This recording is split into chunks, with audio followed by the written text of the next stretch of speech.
What improved your quality of life so much, you wish you did it sooner?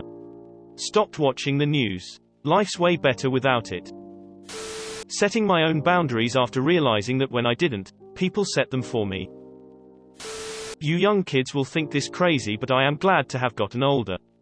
All those things that worried me when I was in my 20s, just don't matter anymore. I'm 67 now and much happier. Going to the gym. Used to be a miserable fat bastard, but after 3 months of going to the gym, I've lost about a stone and feel so much better. Learning to get over myself. Nobody cares what I do, nobody is looking at me, and why should I care if they are? Nobody outside my circle has enough context to make accurate judgments about how I live, so why am I trying so hard to justify my decisions? As soon as I adopted that mindset, being alive got significantly less shitty. I do my best to be a decent person and to take care of myself, and the only opinions I care about are mine, my partner's, and my therapist's. I lost 100 pounds. I have about 100 more to go, but being so obese you can't find clothes at Walmart and nearly dying from non-essential organ failure at 25, gallbladder, really isn't a way to live.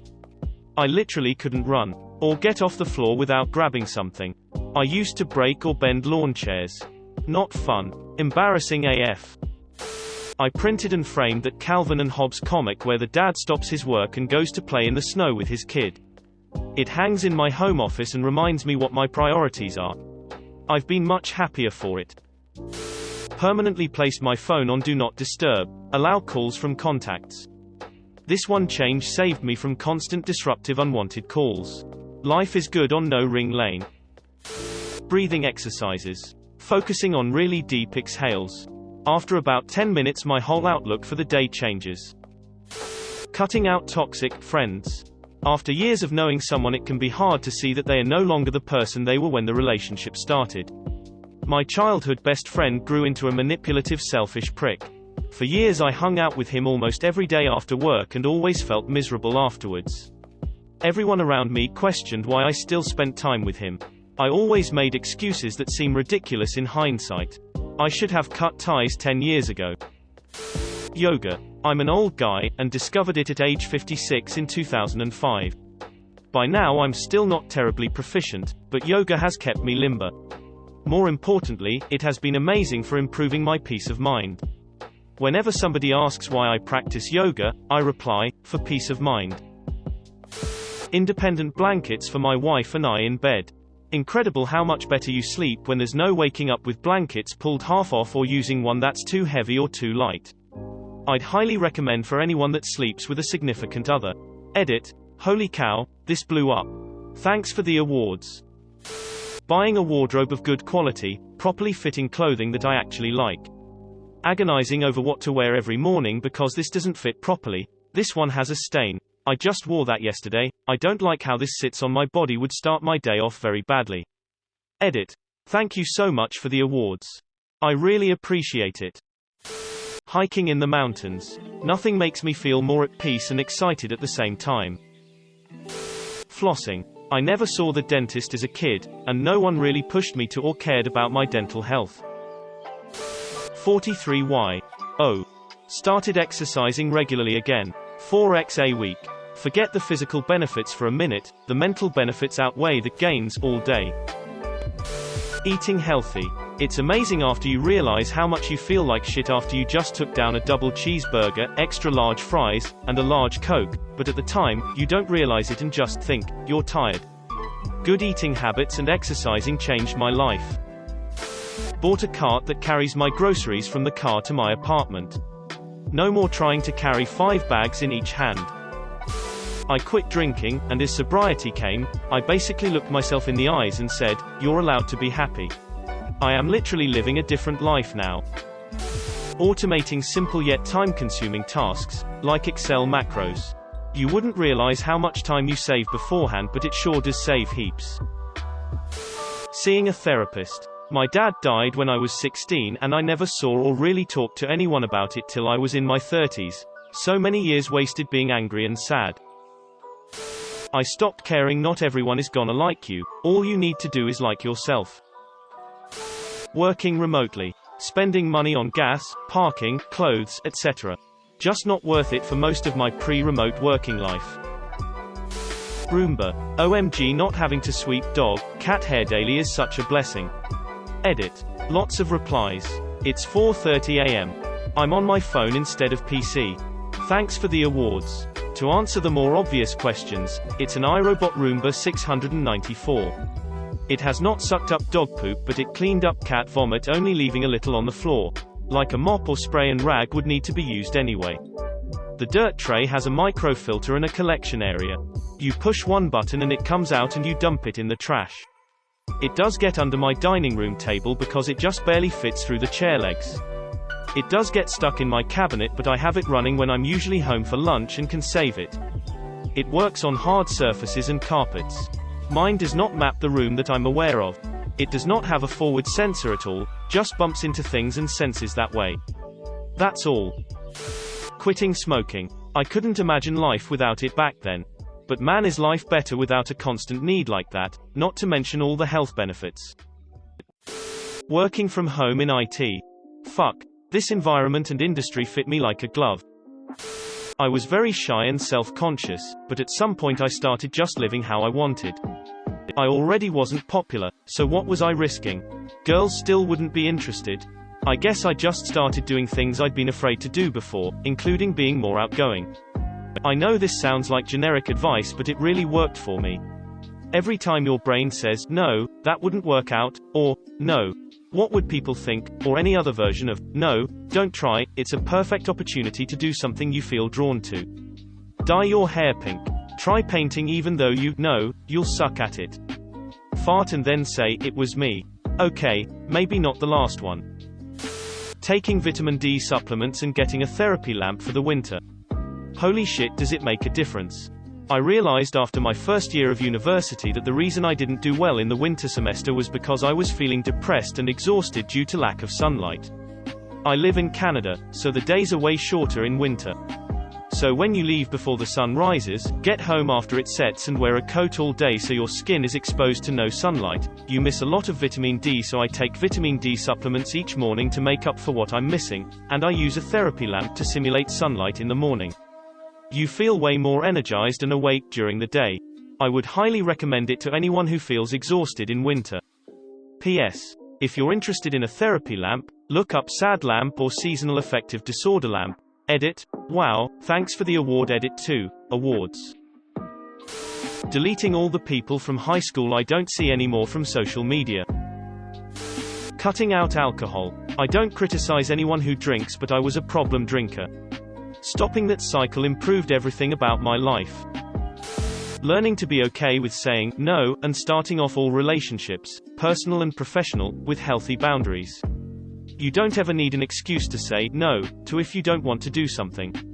Don't feel like going out with friends that night. No thank you. Don't want to work an extra shift at your place of employment if it's not mandatory. No thanks, boss. Boundaries are amazing, and when set from the beginning, they are much easier to maintain for your own mental well-being.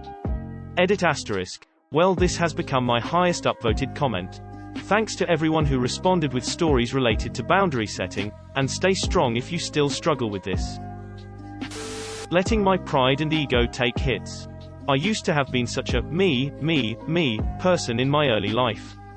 When I allowed myself to be taken down a peg or two, I started having new perspectives on life and people around me.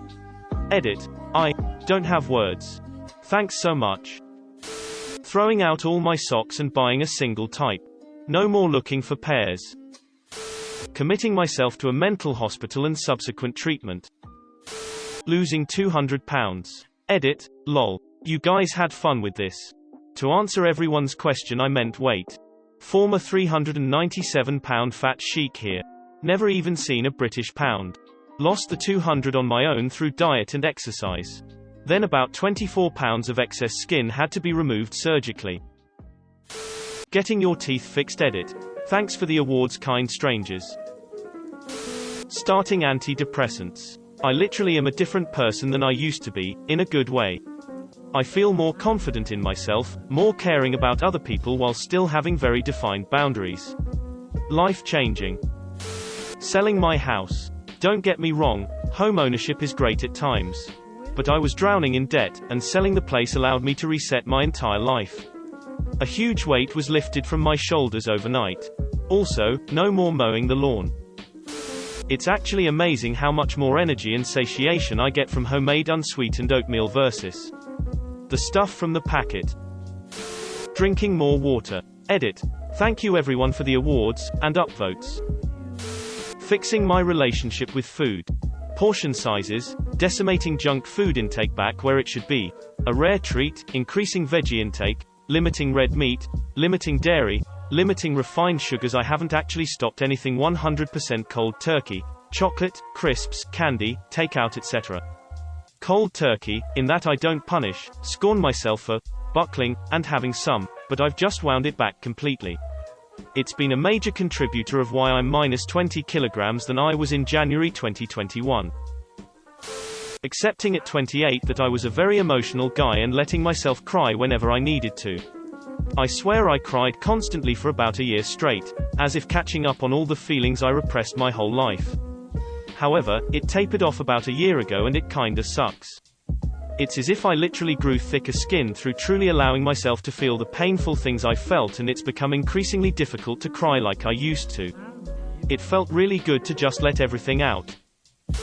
Electric toothbrush. Much easier and cleans 100x better. I have no problem brushing for the recommended 2 minutes because my arm don't get tired from having to manually brush. Thyroid treatment. I spent my teen years with shitty self-esteem because I was too skinny. Turns out I had undiagnosed hypothyroidism. Wish it was more known. I can only imagine how many people struggle with their self-image because they have some endocrine condition that's asymptomatic. Getting a good mattress makes a world of a difference. Finally developed the ovaries to tell my ex to get out. He was verbally and emotionally abusive to me and my kids. Had me believing I was a useless piece of crap for a human being and incapable of existing without him. Good riddance! Exclamation mark. Not eating after 7 p.m. No more heartburn at night and I feel a lot fresher in the morning.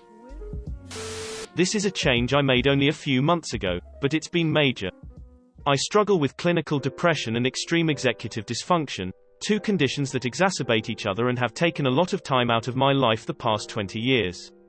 I've been doing better but still experience long periods of time when I'm barely functioning, and it's a miracle if I can even make it out of the house, let alone do anything productive. My therapist is a big advocate of being kind to oneself, and in theory that's the mentality we all should have. There's no reason to punish ourselves when we're already struggling. But for me, the idea that I should be kind to myself is far too easy to corrupt.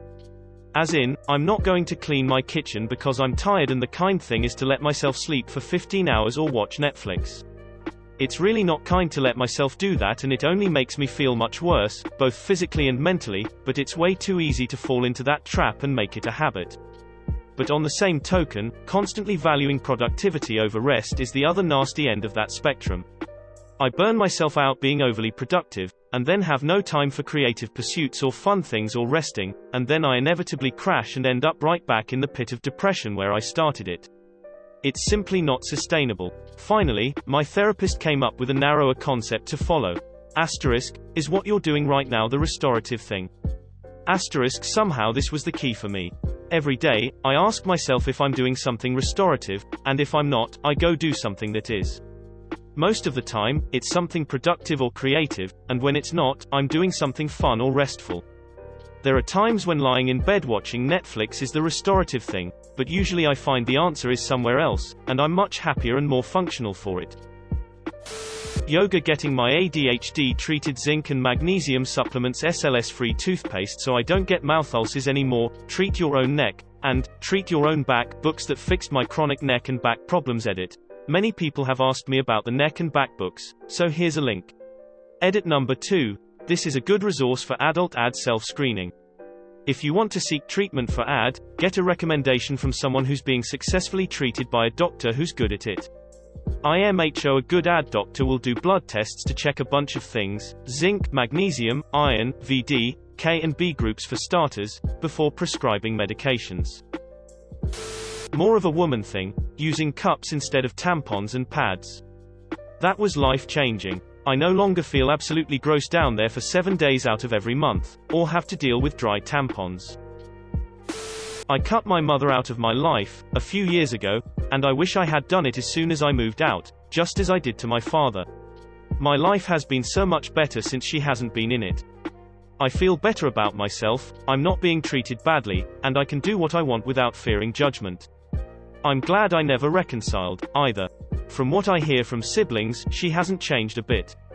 She still has to be right all the time, she still lies about shit, and she still pulls authoritarian bullshit. I've pretty much written her off. She has 7 years left to come to me, apologize for the nasty shit she did, take responsibility for aforementioned actions, and prove she has changed or is in the process. But if she doesn't do that within the next 7 years, there's no way in hell I'd reconcile with her. Taking singing lessons. I've played music my whole life, but never learned to sing. It's opened up a whole new world of creativity for me, and I wish I would have done it sooner. Money. And I really don't mean to be a smartass. The difference between a life with no financial stress versus a life with financial stress is breathtaking. Seeing both poverty and financial success has made me realize just how unfair life is for those with little money. The system really has to change. A cat. I think. ? I mean, he's an asshole. But, well, look at my profile pic. He was and is still so cute. Can't be mad at him, and he enriches the evenings. And #X200B. Edit. I should have of course added a few pics from the beginning, added a few memes too. Also, you may notice he indeed likes to lay on his back. A lot. But no belly rubs. Bought my first house. Something about having your own home that you can do anything you want with that's extremely liberating and awesome. Especially if you're even slightly handy with a hammer and drill and basic homeowner DIY tools. Disclaimer, if you've never bought a home yet, do not buy in this insane market. Wait for it to get back to normal. If you liked the video, please consider subscribing and liking. Any feedback in the comments would be greatly appreciated so that we can make these videos even better. Thanks for watching Upvote Stories.